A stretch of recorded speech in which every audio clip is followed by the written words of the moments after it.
We have just climbed up a huge tell at the base is a Roman city.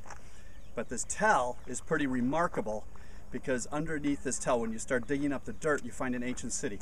Michelle, you just climbed up hundreds of steps to get up here. Yes. Here. You gotta see your face. Okay, but I don't have the sun in my eyes. Yeah. There we go. Okay. And so Michelle, what are we actually standing on?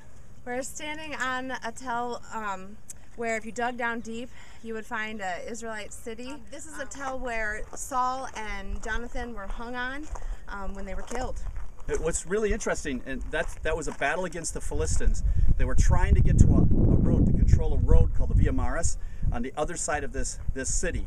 And if they controlled this, they controlled the trade routes. And so there was a battle between Saul and Jonathan. And you remember the story from the Old Testament. Yes, I do. Yeah, Saul actually committed suicide on that hill, or in that battle at Mount Gilboa, and then they brought his body here and hung it. What else strikes you about this whole area? The fact that they found where an earthquake happened, and they found a body, one skeleton with a coin that had the date written on it, and that's how they know when the Roman city was destroyed. Yeah, so at the base of this tell, there's a big Roman city, which we've walked up a whole bunch of steps, maybe 100 and some steps, in order to get to the top so we could look out at the Roman city.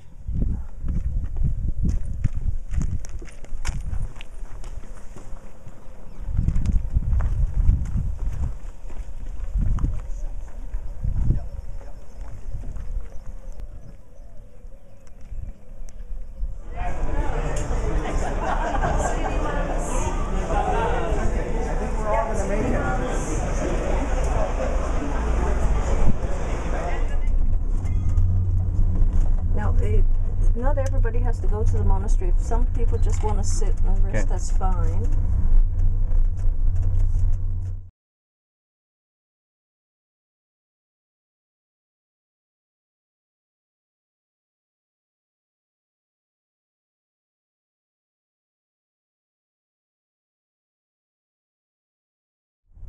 So we are now going down in a cable car from Siena Monastery. This is my friend Janice, who comes from Appleton, Wisconsin.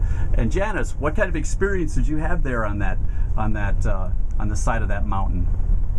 It was great. The interior was just so surprising that they could haul all that out and dig it out, and to build it on the side of the mountain was absolutely fantastic. So why is the monastery actually there? Because the monks wanted to be able to pray in quiet without any interruptions. And actually they built the monastery after living in the caves along the side there for many years. So Don, this is Janice's husband, Don. So Don, what did you think about the whole experience? It was quite strenuous. Yeah, tell us about, why was it strenuous, Don? Tell us about the strenuous. We did many steps up and many steps down. In the heat of the daylight sun. Yes. And so we are now going down in our cable car down to go see the Tell of Jericho. Our Dead Sea floating. The salinity of the water is at 30%. Of course, the Dead Sea means nothing lives in the Dead Sea. And then the salinity just pushes you up and you just float freely. Very buoyant.